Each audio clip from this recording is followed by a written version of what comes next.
Good day everyone. Our topic for today is saturated, especially alkanes and cycloalkanes. Saturated hydrocarbons are compounds made only of carbon and hydrogen, and they contain single bond between carbon atom. In simple words, ang saturated hydrocarbon kay compounds nga carbon ug hydrogen ra ang sulod sa single bond sa ilang naa. They are commonly found in fuel, lubricant, wax, and other petroleum-based products. Some examples are LPG, gasoline, diesel, kerosene, paraffin wax, lubricant oil. These products are important because provide energy and support many activities in our daily life in agriculture. Saturated hydrocarbons in the everyday life. First is household use. LPG is used for cooking and heating. Kerosene can be used for lamps and stove, while paraffin wax is used for candles. Next is transportation. Gasoline is commonly used in cars and motorcycle, while diesel is used in tractors and other vehicles.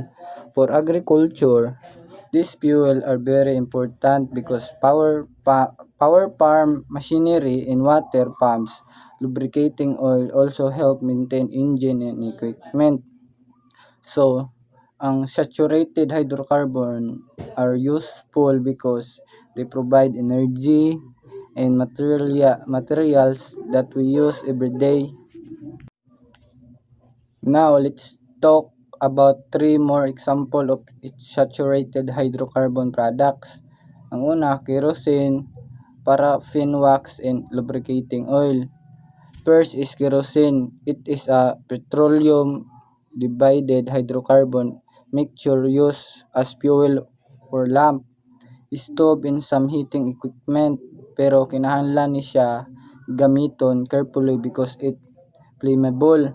Second is paraffin wax. It is mainly made of long-chain saturated hydrocarbon. It is commonly used for candles, coating, and other products. Ang ikatulo is lubricating oil. It contains long-chain hydrocarbons and help reduce friction between moving machine parts in agriculture. Ginagamit ni siya sa tractors, engine, pumps, and other farm machinery. However, this product should be handled and disposed of properly to protect our health and environment. Ang LPG or liquefied petroleum gas mainly contain propane and butane. It is commonly used for cooking and heating pero highly flammable siya. So kinahanglan carefully ang paggamit. Gasoline is mixture of hydrocarbon, mainly alkanes. It is used in cars, motorcycle, pump, and some small farm machinery. Diesel fuel contains many hydrocarbon compounds. It is commonly used in diesel engine, especially ng tractor, mga truck, water pump, and other farm machinery. These fuel are very useful sa tua but they can also cause pollution and fire hazard is not pag di siya ma-handle og tarong. Important in agriculture and conclusion.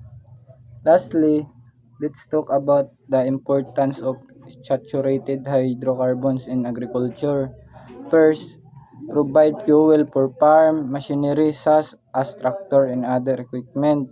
Second, they are important for irrigation because fuel can power water pumps that supply water into crops.